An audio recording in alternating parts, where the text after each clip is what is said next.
23 minutes past 7, drug abuse.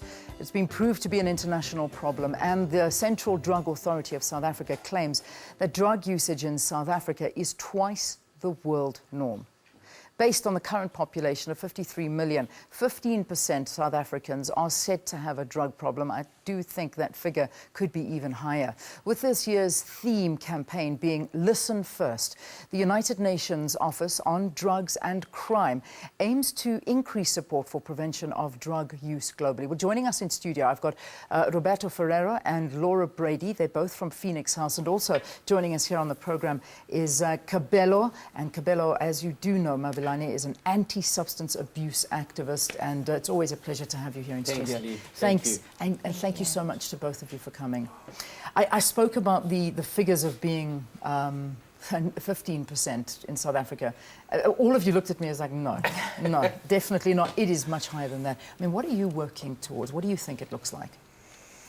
Laura? That's only on reported cases. Okay. And I think a lot of it as well is underreported, and the impact on communities, crime, and all of those kind of things, I think would suggest a lot higher. Yeah, I would imagine so. I mean, it's difficult to put a number to it, but the reality is it's bigger than we think it is. But how bad is the situation? I mean, you work at Phoenix House, you work with drug addicts every single day. What is the situation looking like? Sure, I think it's quite dire. I think it's much more than the 15%. I think the biggest issue that we have is the stigma around it. So families are very scared to, get involved and try and ask for help and those kind of things. But we get calls daily, and we can't help everyone as well. Yeah. That's another problem, is the fact that there's so many people out there that are not getting help. Yes, there is a small population that are able to, that can afford to go into places of help.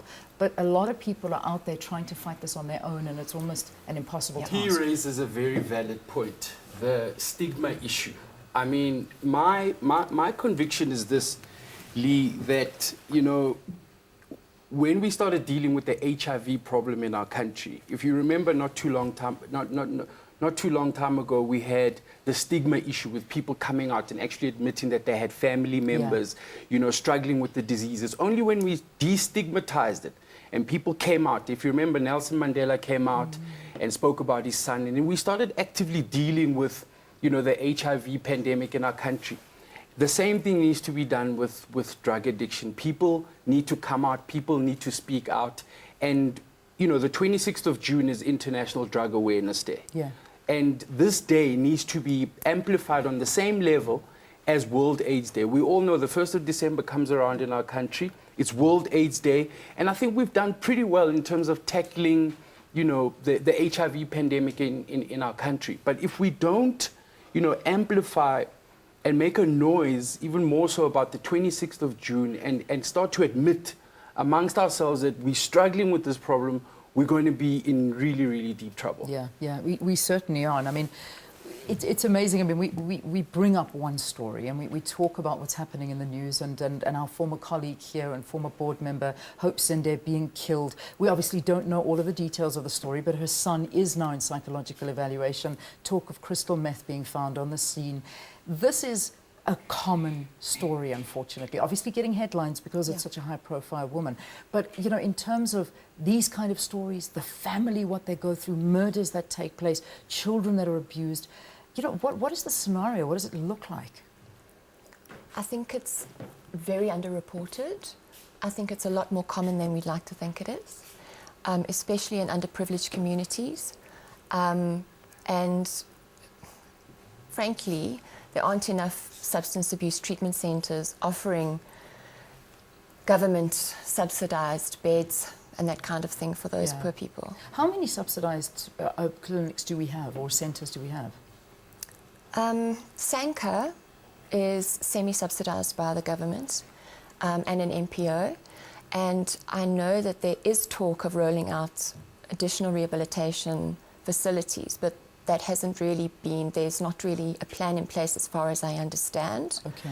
And it's still in the planning phase. If you had to pinpoint one of the biggest drugs in South Africa that's causing perhaps one of the biggest problems, what would you say it is?